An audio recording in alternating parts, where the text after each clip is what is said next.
Welcome to the Gay Buddhist Forum, where teachers from all schools of Buddhism offer their perspectives on the Dharma and its application in modern times, especially for LGBTQI audiences. These talks are offered freely to the world and made possible by appreciative listeners. If you would like to support our efforts to share the Dharma with underserved audiences, please visit gaybuddhist.org. There you can donate, find a list of upcoming speakers, or enjoy many hundreds of these recorded talks dating back to 1996.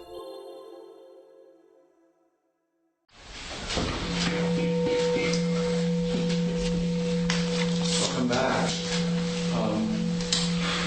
Next, we go around and say our names, and then I'll introduce our speakers. I'm George. Jordan. Juan. My name is Henry. Alex. Luis. Zach. Christian. Marcus. I'm Tom. I'm Gary. Tim. My name is Ray. Matthew. Richard. Grisha. I'm George. Michael. I'm Brad. Delphin. Jack. I'm Richard. John. I'm Tony. Stephen. My name is Jerry. I'm Don. Everybody? Great. Three members of GBF Sangha, Jeff Lindemood, Michael Murphy, and Cass Brayton, recently participated in a month-long meditation retreat in Bali, Indonesia. The retreat was small, only 4 people, with no teacher per se, so they were able to intimately explore the Dharma and its role in their lives. The three will speak about how they structure their daily schedule and prepare Dharma talks. They'll describe a bit about the unique retreat villa near Ubud, Bali, how they were able to engage in an intense period of practice, and share some insights gained and lessons learned as a result of their time together on retreat. Welcome. So good to see all you out there in here. Yeah, it's really nice. I'm intimidated.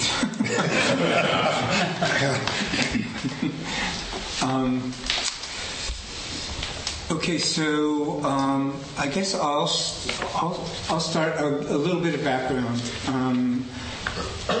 Joel Singer, who is now the owner of the retreat Villa Vajra, the villa in Bali, contacted me in January of 2020 to let me know that, to invite me to, since he knew that I was connected to Gay Buddhist Fellowship and that I might know other meditators, to put together he asked me if I wanted to put together a retreat for at Villa Vajra. I had never been to Bali. It was like not on my list of things that I had an ambition to do. I thought of it as a sort of a place for beach bunnies, and that wasn't me at all. So, but of course I said yes. And so that was in January of 2020. We know it happened shortly thereafter. So the retreat was postponed. Anyway, I started asking people here once it became clear that it was probably going to happen again. It was on again for 2022, 2023. Yeah. Yeah, it was this year, right? Yes. I'm still in recovery. So it was on again for 2023. So I started asking people. I thought I had to pull together like a retreat full of people, and then it turned out that it only had to be like 3 or 4, which blew my mind. Because that's not what I thought of as a meditation retreat. Anyway, I started asking people. A few people said no, and then Jeff said yes enthusiastically, and he invited Michael And I invited Paul Brown, a friend who's a transcendental meditation teacher. So we were the 4 that ended up going. And let me just start this slideshow, these slides. So we took a 17-hour trip that got us to Changi Airport in Singapore. And then from Singapore, the next day we went to Denpasar on Bali. This is us arriving at Denpasar after really a long 24 hours. So Villa Vajra is this sort of, from the road it seems very nondescript, but you enter into it in the front section. Here is Joel Singer, and Nirgrantha is in the portrait. This was our first meditation was in Joel's personal meditation room. So you enter into Villa Vajra, and the first thing you do is you come to these rice fields, which had just planted. I think the week before we got there, they had just planted a new crop of rice, which grows very quickly. So by the time we left, it was pretty full. So this was 4 weeks later. The field was, and so you have this incredible sense of spaciousness. I mean, that was the thing that hit me first. So you cross this little walkway, wooden walkway, and you get to the villa itself, where our living accommodations were. There's a beautiful pond with lotus flowers and a lot of goldfish in a pond between the buildings. This is Ganesh. There are several Ganesh statues around the property. So this is the main area of the villa itself. It started out as it was basically a 5-star villa for basically rich tourists. That was set up created by this psychiatrist from New York, whose name was Nirgrantha, and he was a Buddhist practitioner. So shortly before we arrived, I think in about 2019, Nirgrantha passed. And at that point, the villa changed into became instead of a tourist destination, it became a retreat center for Buddhist practitioners. They set up a trust in order to make that happen. And so we were one of the first groups to take advantage of that opportunity. This is the Vajra, an ancient Vajra that they have in the living room. This is the master bedroom where Jeff ended up spending a lot more time than he intended to. The last 2 weeks, yes.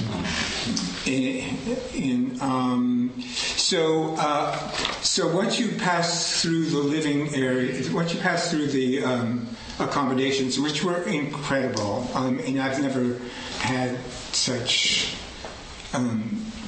sumptuous accommodations. I mean, the spaciousness compared to my living space in San Francisco was incredible. And it's the most comfortable bed I've ever slept in, and which was turned down every night. They didn't give us chocolates, but they did. And they gave us, you saw some of the food porn. They fed us incredibly. They have 3 chefs on staff. And We also got massages. This is Nana, who is Joel's lover, who is a masseur, and each of us got a massage for about an hour and a half to 2 hours once a week to, deal with the stress of the retreat. There are altars throughout the property. This is the deck that we have the rice fields on one side of the villa, and on the other side is a jungle leading down into a gorge, a deep gorge of the Ayunga River, I think. I'm not sure. We never saw the river because it's too far down and it's completely covered in in jungle. And in fact, the jungle presented a kind of sensory overload, I would say. For a meditation retreat, you think you're going to a place of quiet and calm, and in fact, it was, the birds were amazing. I mean, they were nonstop.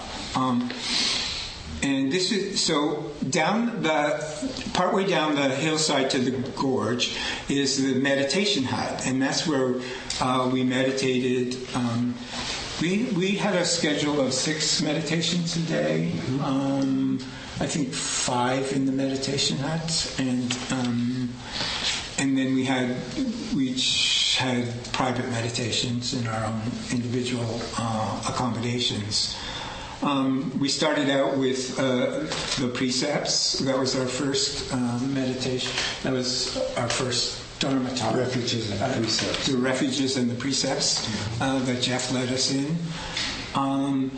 It was a beautiful place it felt like you were out of the world. You were totally out of your life. I wanted to put my life behind me. I went offline. I didn't take a computer. I wanted to be completely off the grid when I was there. And in that meditation hut, you were off the grid. There's an incredible, huge stupa further down the hill. Like if you keep going down the hill past the meditation hut, there's an incredible stupa, and you keep going down, and you come to this Bodhi tree. The Bodhi tree, which is from a cutting from a tree in Sri Lanka, which is a descendant of the tree that in Bodh Gaya, under which the Buddha attained enlightenment.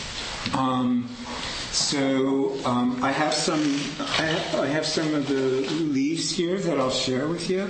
It felt, a real connection to, our lineage, but being around that tree. The staff was incredible. They didn't know how to say no if you asked for anything. Anything we needed was taken care of. And Jeff had some special needs that he'll talk about, that they just rallied and were incredible in terms of making sure that we could focus on meditation and nothing else. And so that is basically a little introduction to the villa.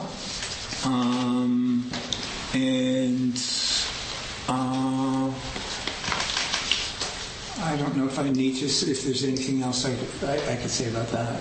But we were there. We had all of our needs were taken care of. So we were there to meditate and to focus on practice. That's right. And that setting really, really supported it. It was a bit like pinching ourselves every day to make sure we were really there. What's the catch? How did I get invited to this party? And but it really motivated. We really wanted to make use of the opportunities. Nobody skipped classes or meditations, and it was very earnest. earnest. We came up with, it was self-guided, we came up with our own schedule, and during the scheduling creation, one of us said, well, I can see we're going to have to schedule in some ridiculousness. There were 2 sisters of perpetual indulgence and a radical fairy and me. So sounds like the start of a joke. Anyway, we did have 6 meditations planned a day, and we had each day we had a Dharma talk, or someone shared their spiritual biography one a week. And I'll give you a list of some of the topics we came up with. First of all, as Michael pointed out, we had over 100 years of experience between all of us. We didn't think of it like that at the time. Thank God. But, so put your spiritual moo-moos on and take in these topics. We took precepts of refuge and stated our personal intentions. Michael gave a great talk on warriorness. We celebrated Maharishi Mahesh Yogi's the anniversary of his taking Mahasabhati. I told the story of the Ramayana. It's a Hindu epic about devotion and service. There was much talk about Pema Chodron, Alan Clements, soul motion and physical movement, Advaita Vedanta and Ramana Maharshi, physics and neurodharma, and not least of which is Popeye, Pointer Sisters, and string theory. And I also gave a talk on The Sound of Silence that Ajahn Samaita wrote a book about. It soon became clear, after we got over ourselves enough to kind of go to our own experience and really share what we knew, because we're evolving kind of perpetual students instead of teachers, and that there were themes emerging, and the 2 themes were that each talk seemed to address in some way or another that there were at least 2 levels of reality. In Buddhism, they talk about the conditional and the unconditioned, or the relative and the absolute. And it kept coming up, and that discussion evolved further, and perhaps we got heady about it, I don't know, but it became clear that the relative level of reality, it is all the temporal things that come and go, rise and fall, are created, sustained, and dissolve. And the things happen sequentially. And the wheel of dependent origination, prior causes and conditions create the turning of the wheel. And that at the absolute level, it is, you could say it's been called the deathless, the unborn, the unconditioned, as I said, and timeless, without time or space. So things happen, it's the level of being, and it's the level where things, you could say, are simultaneous. So, if that makes sense.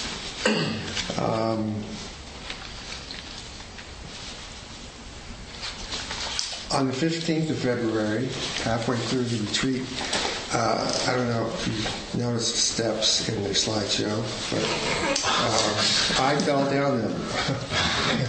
It was later than usual, and so it was dark, and they weren't well lit at the top. And ironically, you had just brought that subject up at dinner that night. Yes. As a matter of fact. Yes. When Joel asked for suggestions, I said, maybe a hand railing on those beautiful steps. Which, when I started to fall, I tried to reach for it, but I really hurt myself. I was kind of airborne for a couple of feet. It's a very steep hill at the top of that ravine, and the gods and goddesses that I'd landed inside of or outside of the cement steps on my left side. Your head was off the step. Yeah. And then I didn't hit my head. So, I mean, it could have all been curtains at that point. But I knew that as soon as I fell, Cass and Michael were right behind me. I think we can all remember the sound Yes. of my body hitting. And so in sort of assessing where I was at, I knew I had something was really seriously wrong with my arm. And it turns out that I had a fracture in the top of my left arm. And there were 2 broken ribs and 2 places in my pelvis that were fractured. And thank the universe that these 2 guys were there to help me get up the steps and to my room, where we quickly deduced I was going to need medical attention and that we had to call an ambulance. And so we did. And this large team of Balinese guys, which are about 5'5", and with a backboard. And, and I told them, I weigh 100 kilograms, so you guys are going to have your work cut out. And there were a lot of steep steps and really narrow walkway through the rice field, get back, and then lots more steps out to the cobblestone driveway. But they carried me out there. It was unbelievable. It was a little like Gulliver's Travels, but I was really amazed at what is devoted people. So I went to the hospital for 2 days. Got pain medication, nothing fun, just anti-inflammatory medication. But it really helped. And by the end of 2 days, I was able to bear a little weight on the left foot. And so I went back to the retreat, and they hauled me, in a wheelchair up and down these steps, and back, and then I got upgraded to the master suite because it had the most access for a wheelchair, and I could go to use the bathroom and come back in the wheelchair. But I learned a lot of things from that, and one of them was that about the week before the fall, I had been hearing the Simon and Garfunkel tune, "Slow down, you move too fast." I noticed I really was still so excited about being there. So it definitely slowed me down. That room happened to be the only one that didn't have working air conditioning, and it was usually in the mid-80s and very humid. So I learned that if I lay still enough, long enough, I would stop perspiring. So I really slowed down, and fortunately we just pivoted very beautifully to having half of the meditations and the Dharma talks, all the Dharma talks, in my room. It was large enough we just did that, and the wonderful staff brought me my meals.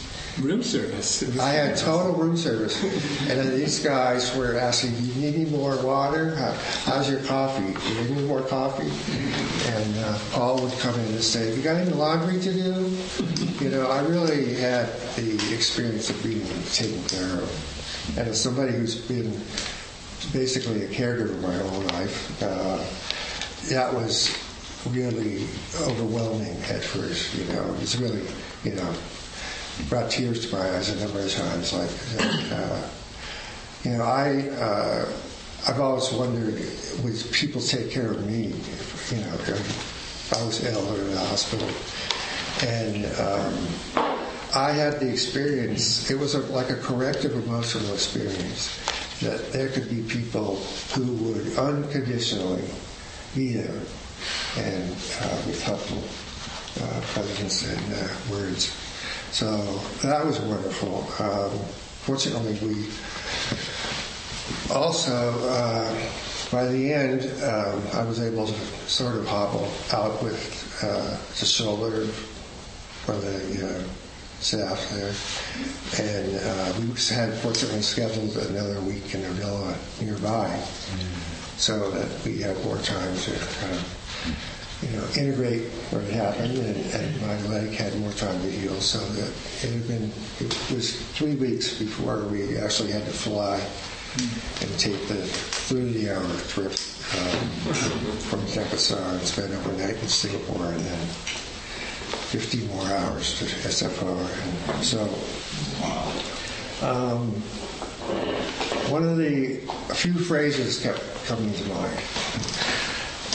Joseph Goldstein once, after he stood up from giving a Dharma talk, he fell and sprained his ankle and had to wear crutches. And the moral of that story was, anything can happen at any time. That was very clear. Anything can happen at any time. Another one was, you probably heard it from Vinnie Ferraro, who got it from Ajahn Sumedho. Right now, it's like this. Right now, it's like this. And that mantra is particularly helpful.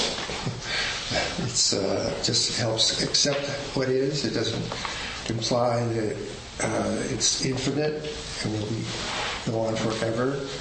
And also,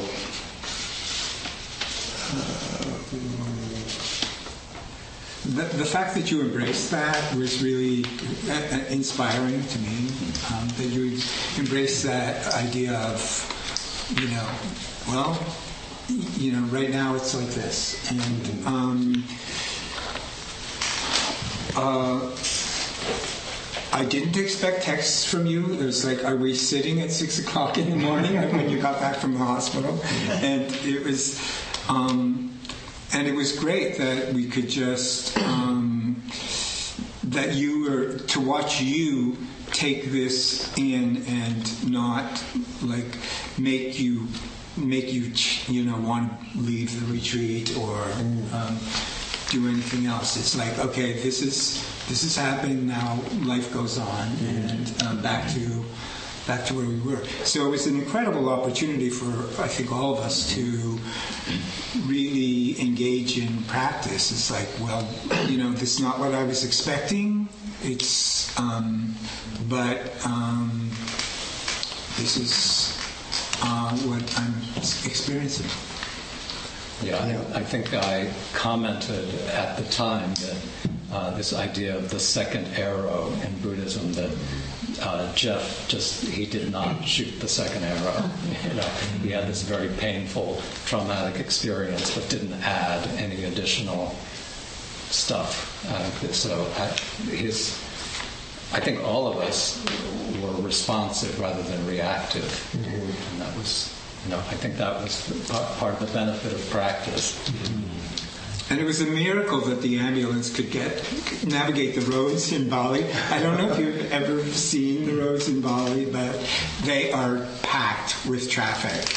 And it was amazing. It was fortunate that it happened at night, and the roads were not as crowded. Yeah. But, nothing as riveting as pain. And I've worked in a lot of emergency crisis intervention hospital situations, so I kind of have a lot of my belly anyway.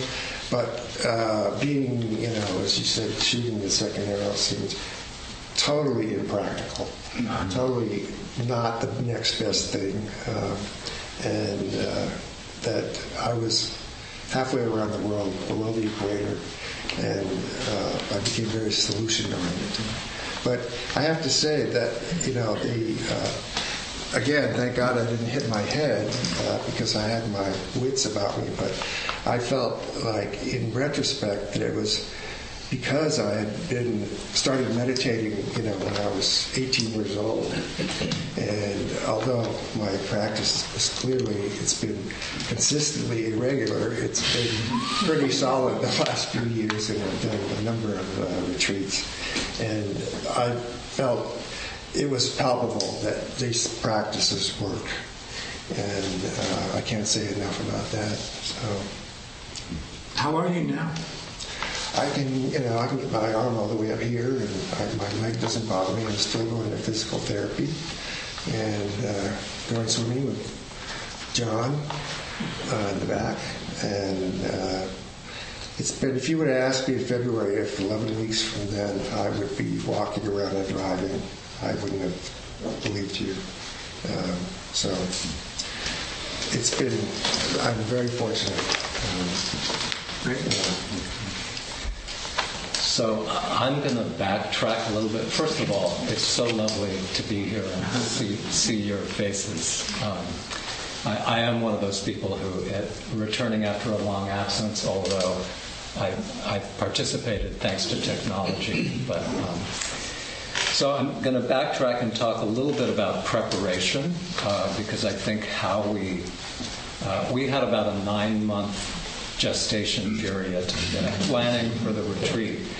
And we met initially once a month for a couple of months, and then we started meeting more frequently, sometimes in person, more often via Zoom. And there were, from my thinking, there were 4 dimensions of preparation. One was logistical, which was getting ourselves there, the travel dimension, which I'm not going to bore you too much with, but Indonesia is notoriously bureaucratic, and if any of you ever go, we'd be happy to be a resource to avoid some of the pitfalls we encountered with visas and so forth. Sort of happy.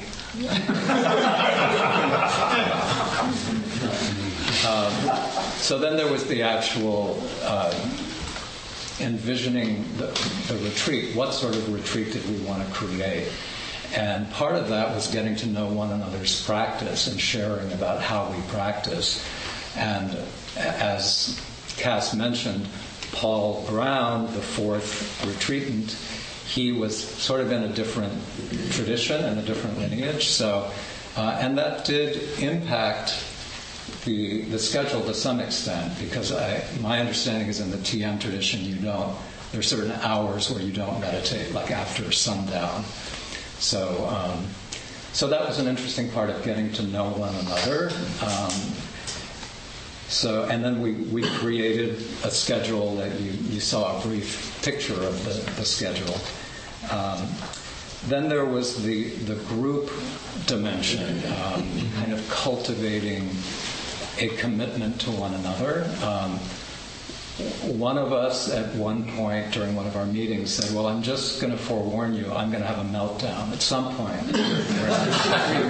and out of that, we really committed to taking care of one another and just recognizing that sitting that much with your mind, a lot of stuff can come up. And, our intention was to be skillful, but, and that doesn't always work out. So, and then there was the personal dimension, which wasn't really about cultivating the group, any sort of personal intention we had for the retreat, which was a more kind of private investigation.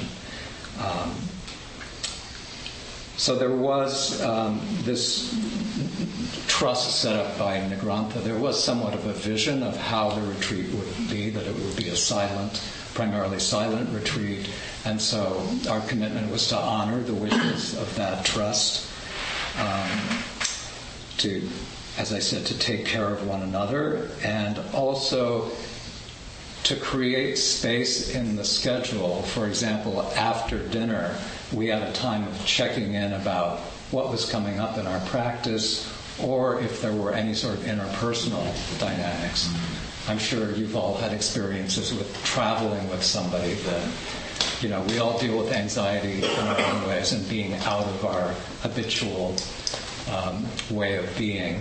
So I think for me that was really important, that we spent a lot of time thinking about and creating some intention for the group and how we would be with one another. So personally, I had only done, the longest retreat I had ever done was 10 days. So a month seemed like a long time.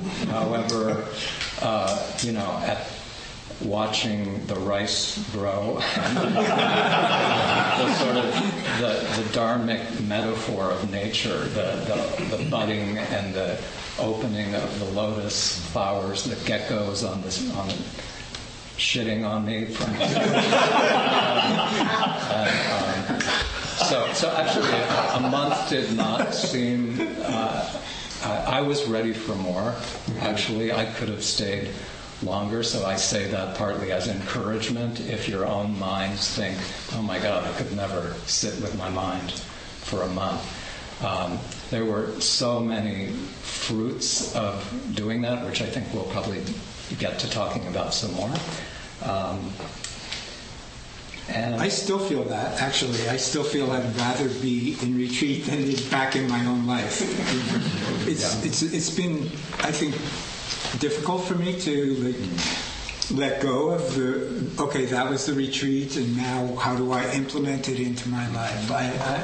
I didn't have a plan for it. That might have been a good idea, but so I'm just navigating that for myself. I do feel, especially like going through the slides this week, the pictures. I'd rather be back. I'd rather be in retreat. I think I should have been a monk or a nun. Yeah. So how are we doing time-wise? We're at 11:45. I'm going to start. I have a little bit of some video clips with no sound. I'll just let that play as we continue talking. You have to show your screen. I'm going to.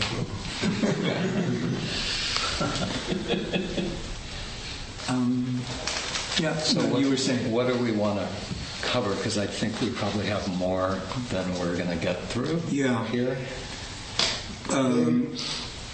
Talk more about the re-entry and retreats in general. Well, was it? I had the subject. I proposed talking about whether or not this was a gay retreat, and well, we didn't have a variety show to speak of. There were some ensembles by the pool.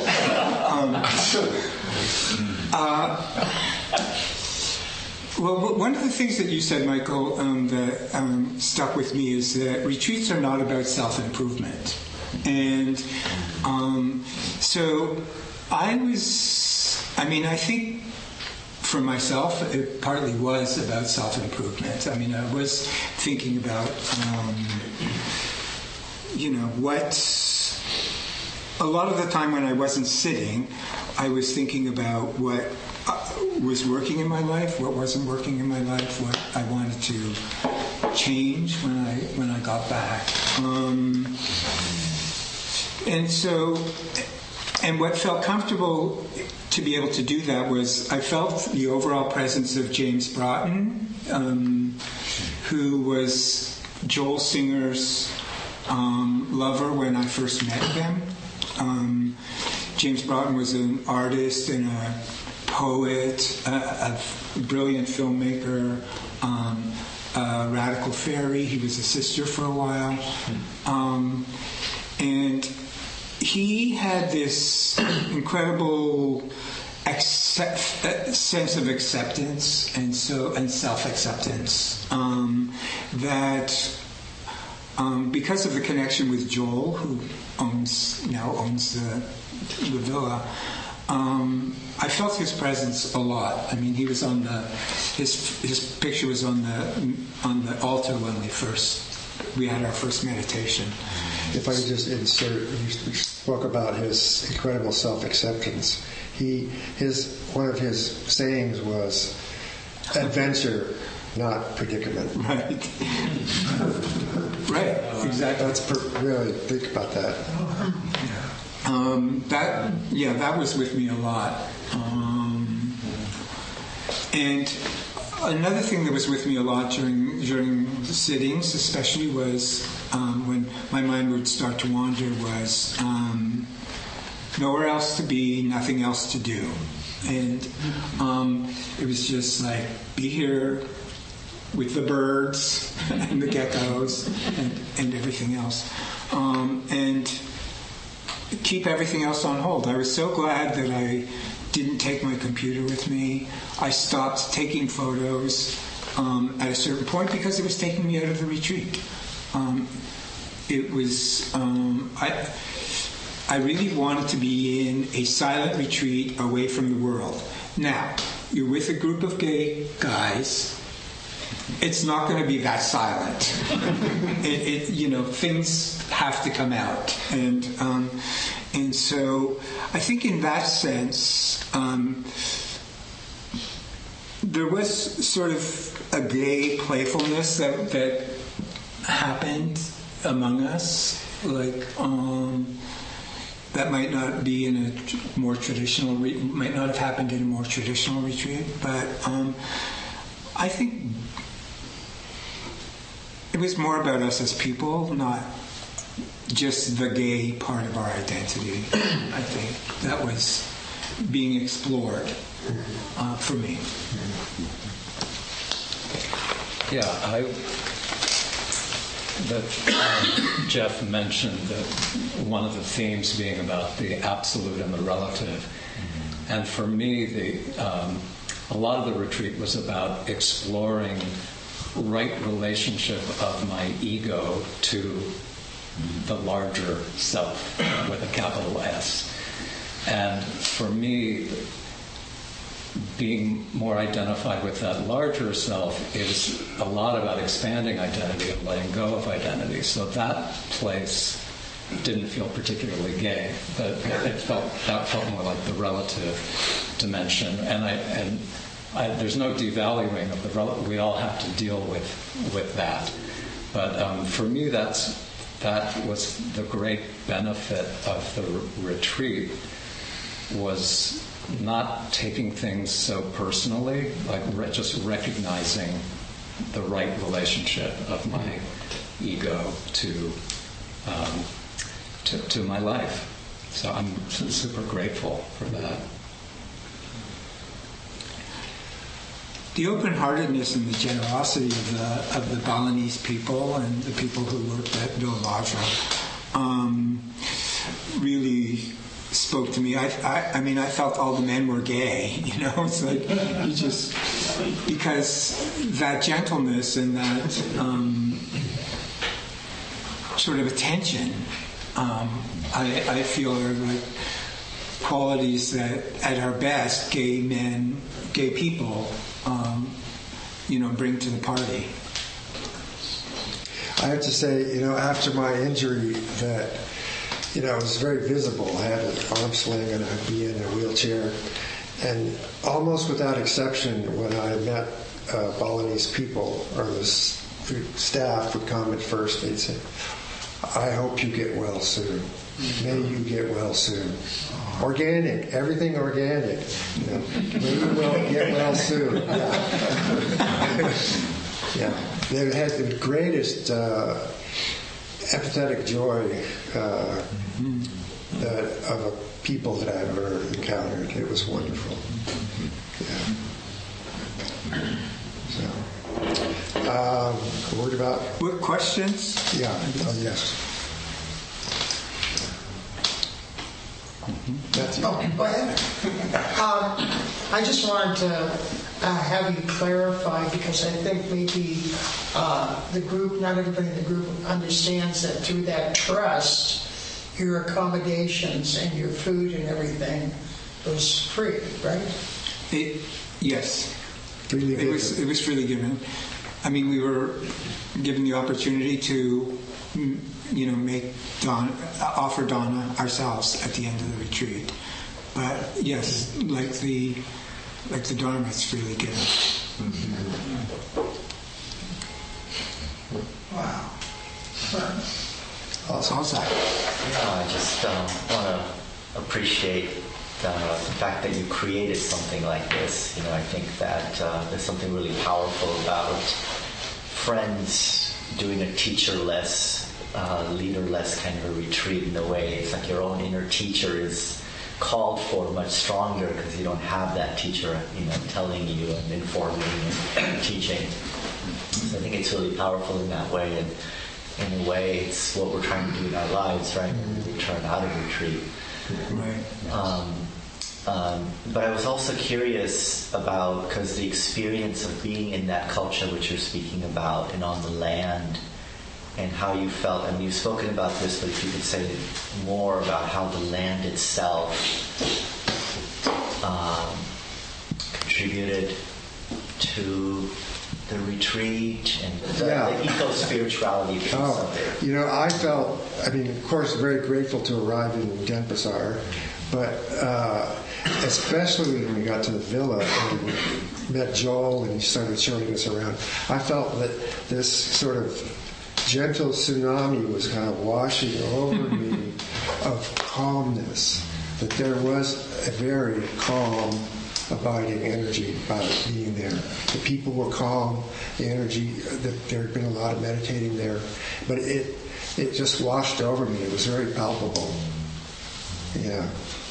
Yeah, there was also an incredible sensuality in the tropics, the fragrances, the sound of the birds. There were frogs in the koi pond. So it all felt like a teaching.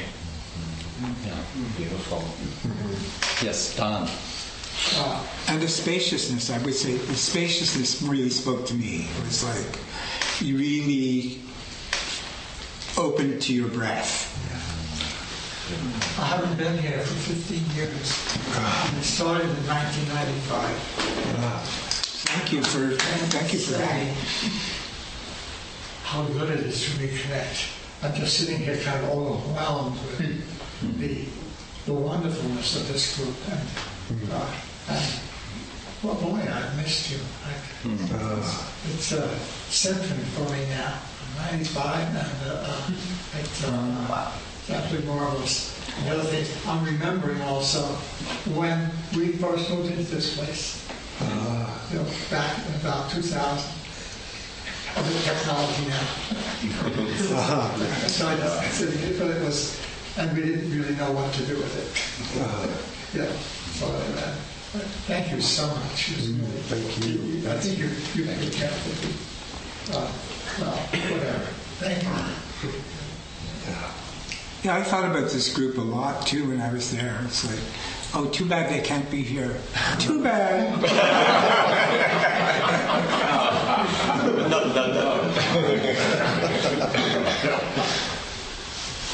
You're going to say more about the fruits of the practice. The fruits, yes.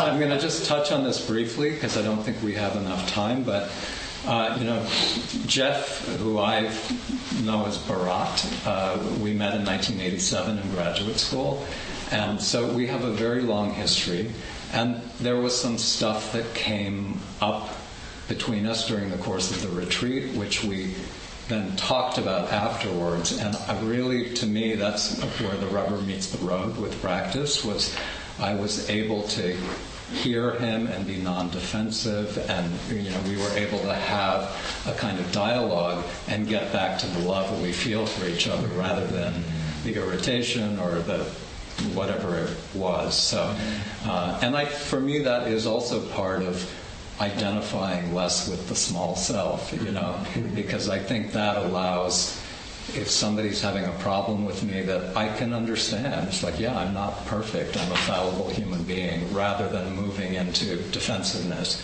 And that's how I want to live my life more.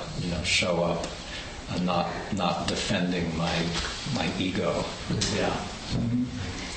As you put it so beautifully at one point, that one of your goals in life is to have your own back. Mm-hmm. I felt being there that we had each other's backs, and that ultimately that's something that we each want to have for ourselves, is to be totally present and compassionate with ourselves. Yeah. before we left, I wasn't sure if, being in a small group, it was going to feel claustrophobic, and, people's personalities were going to drive me crazy by the end of the retreat. But it didn't happen at all. I mean, I felt it was an opportunity to really gain a new appreciation for people I had known for a really long time, like Paul for over 4 decades, and for you guys for a long time. So it really, is an opportunity it's something to not be afraid of, a long retreat, I would say. It's something that you can really grow into. And on that, and grow out of. Yeah. The value of a long retreat, I've been on a lot of retreats. In fact, my friend asked me once, when are you going to go on an advance? The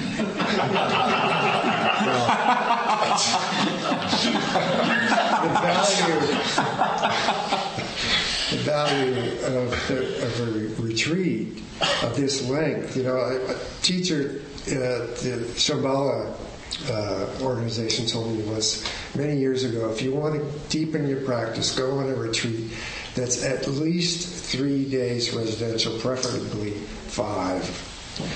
And that became so useful to me because I've noticed I don't like to do weekend, day-longs over things. But every retreat I've gone on, the first 3 days are like what I call the swamp.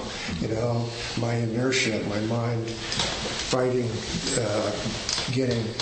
letting go, and being very tired and kind of cranky.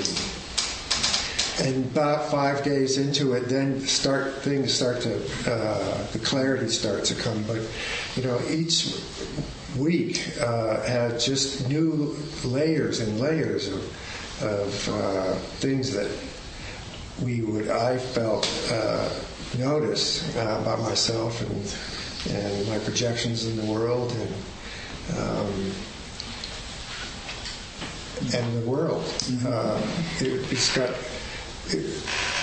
Every day of it was useful. So I recommend long retreats. And in fact, there are 2 places in the country we know offhand that do them. Spirit Rock does 1 or 2 month long retreats every winter, and Insight Meditation Society in Barre, Massachusetts does an annual 3-month long retreat. And consider, the Villa Vajra, the Ubudists. So the website is Ubudists because they're in Ubud, close to Ubud in Bali. So it's UBUDDHISTS.com, Ubudists.com. And I think they're booked for the next 2 years. But you can apply and check it out, see if it's for you. I never would have thought that it was, but Joel said this is an opportunity of a lifetime, and it was. Yes. Just curious to see a show of hands. How many people would be interested if GAPF did a week-long retreat?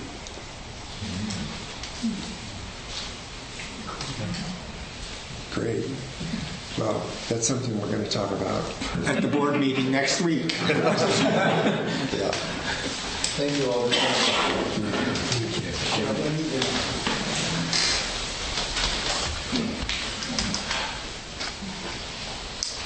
Thank you. Do we have a host today? We do have a host, and I am the host.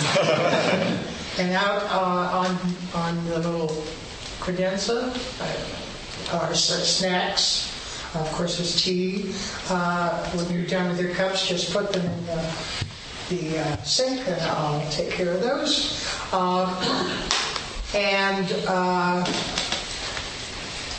And also for those people who are new and would like to keep in touch with GBF and receive our newsletter and also our announcements for sangha meetings, there's a sign-up sheet on the credenza against this one.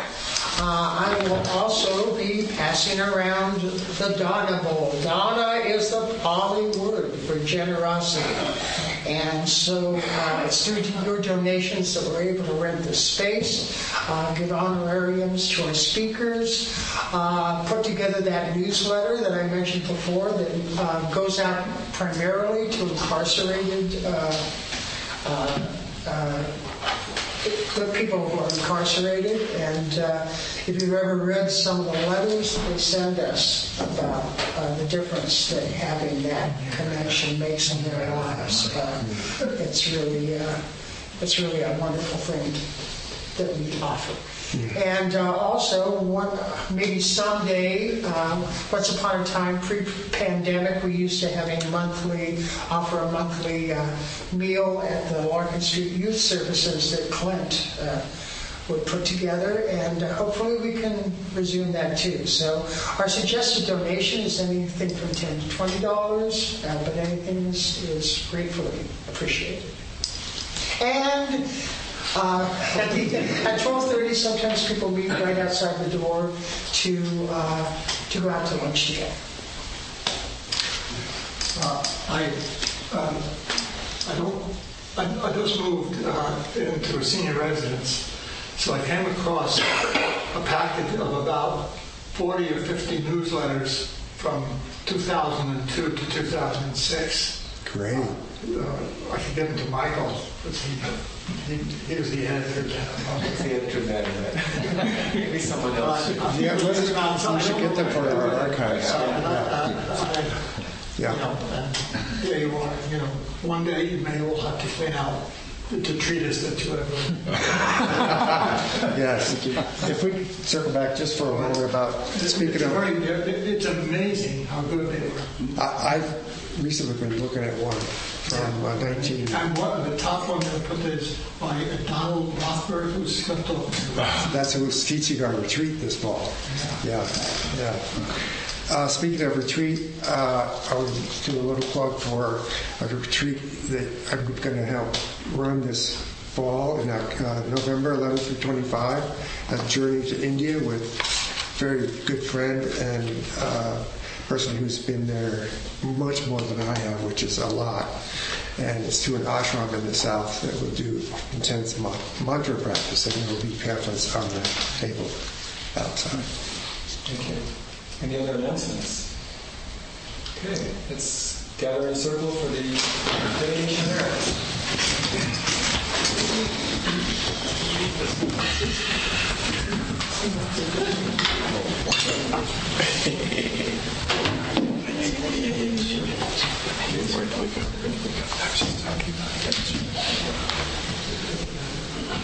By the power and truth of this practice, may all beings have happiness and the causes of happiness.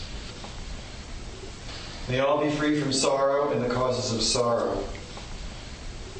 May all never be separated from the sacred happiness which was without sorrow. And may all live in equanimity without too much attachment or too much aversion, believing in the equality of all that lives.